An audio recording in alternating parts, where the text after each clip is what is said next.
Hello and welcome everyone. We're live, which is always fun. If you haven't seen Payble before, or even if it's been a little bit of time, we're now working with about 50 councils around Australia and New Zealand, and we are the first and only payment experience platform for local government. A lot of what we do is about optimizing the revenue function at council to help council get paid faster, but doing so in a way that the community really likes, and it really ticks that box of the community. But I thought just to kick off on an agenda for this webinar, we have attendees from all around Australia and also New Zealand on the line today.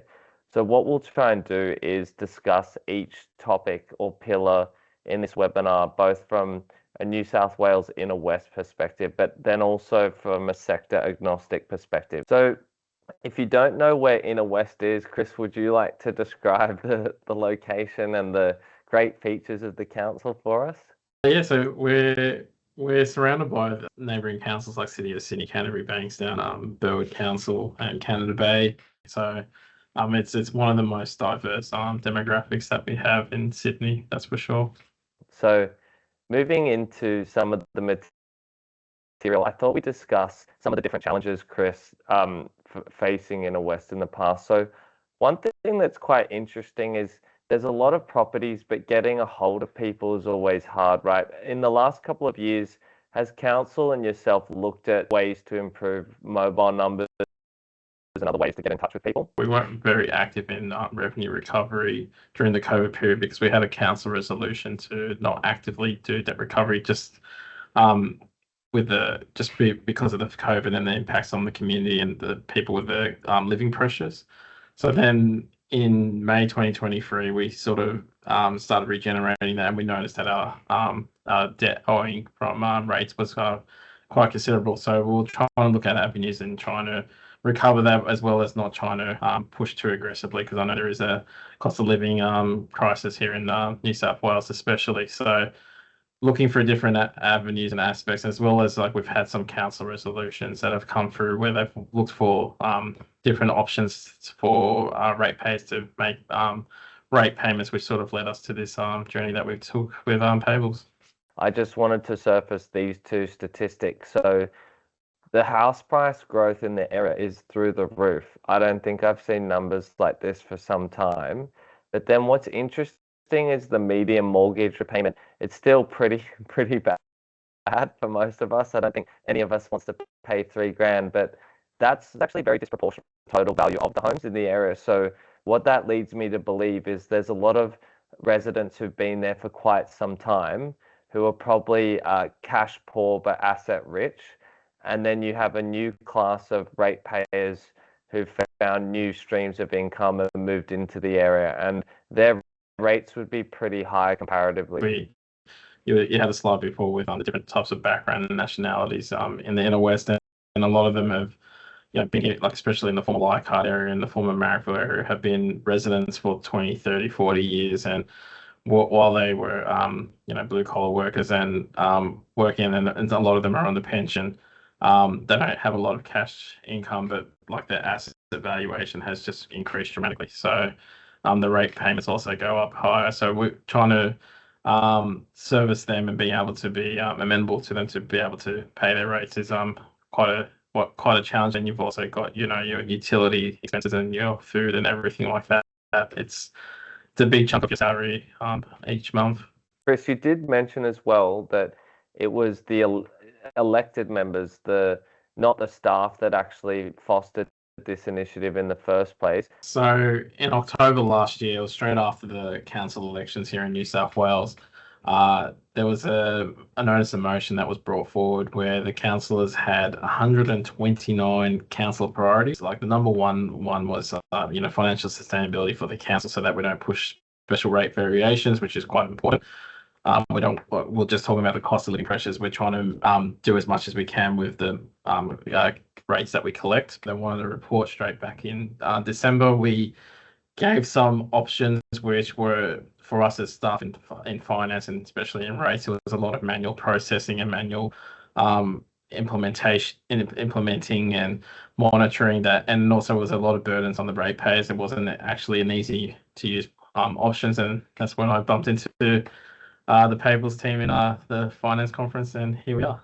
But this is a way that we can sort of, I guess, go through the back door and not manipulate, but to collect those payments. But it might also, if there's a success for this, it might drive some changes from government to try to look at different ways of invoicing rather than the quarterly and annual basis.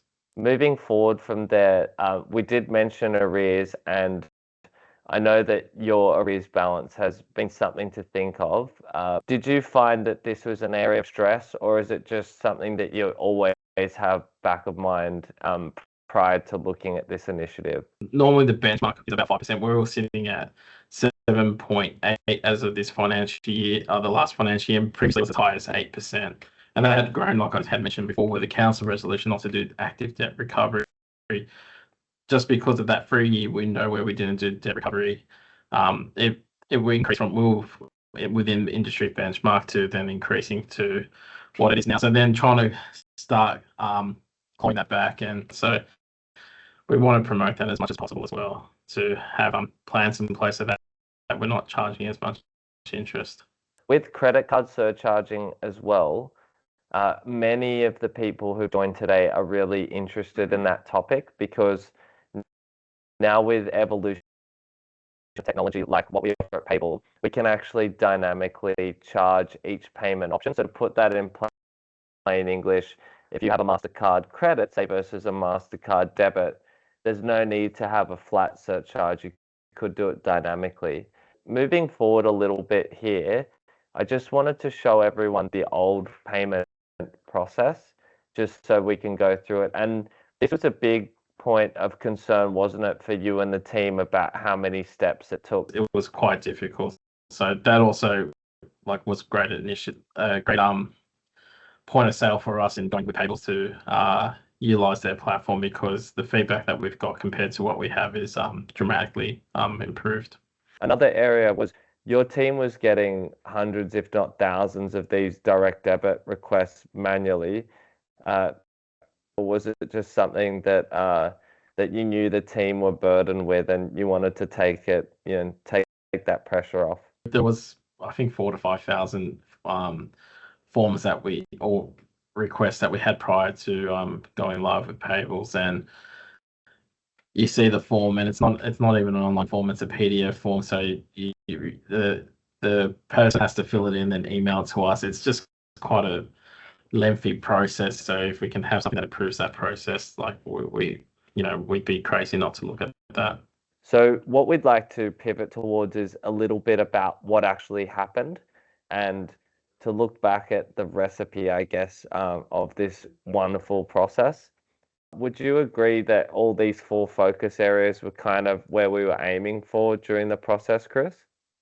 Yeah, definitely. The flexibility was big, but community requests, the cost is also something that's the way that we got the buy-in through the executive as well as councillors, because implementing a strategy is one thing, but also the promotion of this as much as possible led us to have those costs reduced, and then make it as cost neutral as possible, but then also getting the cash flow in place. Like if we have outstanding rates that is getting reduced, then we have more cash in place so that we can actually invest that into other activities as well. So Elliot was wonderful. He's mentioned that 6 weeks is the fastest implementation so far. So you've set the record, but also that decision to, move some of these things which are kind of a standard, at least in Australia and New Zealand, to have a lot of these different options on the front. That's a really bold move, and you're only one of a handful of councils that's been proactive enough to try that. So we did something pretty big. So we replaced all of that with a clear call to action and some nice graphic design, just to make it very clear to everyone what this was about and how it could help them. And then we also shifted to add some of those options to the back page with another call to action with the QR code here. And that's seen such a big effect. So for those watching, many of our current customers who've joined us, this is a big, bold move that can get you that extra 6-7% boost in a year on the system. And for those newer people watching, this may be a bold move, but one that will end up saving council a lot of money and boosting the cash flow. So I guess to summarize, now is the big reveal. So before Payble, we had approximately 11,000 numbers and a lot of time spent on these manual processes. The hours there intimidate me a little bit, so I won't quote them out, but definitely a large amount of time. Now is a really good time to look at some of these numbers. And I think even this has risen since we created this webinar slides. It's pretty crazy to see that take up. It's very, very fast. And just to have the amount of new phone numbers that you receive to be greater than the amount of phone numbers you used to have in 6 weeks probably shows a really big difference in terms of take up. And the satisfaction rates have been very high. I think we can expect or forecast some of those outcomes that we're alluding to. So what we're hoping to see is about $100,000 a year, both in letters and postage and also some of those fees. But also we had a question about the time savings in terms of management. So we feel that 900 hours, so about 300 hours a year, is conservative in terms of what we've achieved here. And we need to think about too that scales to infinity, i.e. that would be the time savings if the same amount of people took up direct debit as they were. But now we're going to have so many more people take up this recurrent payment option that the time savings scale up, because those new people would each need manual payment options if the old system was still in place. And when we report in a year or two's time, hopefully we've smashed through these and they're a little bit larger than the forecast. We've had a few questions about costing and support, and what would your advice be to kind of get that buy-in from the top after you've gone through this process? In the West, we're testing some of the my rate notices as well, and it's just so simple and easy to use. Actually physically getting them to look at testing it, that's where you'll get the buy-in, I feel. So that the cash flow coming through, that's where you'll get the buy-in, and also the community aspect as well, because that's where you also get the buy-in from the councillors. The better community, the experience for the customer is really key.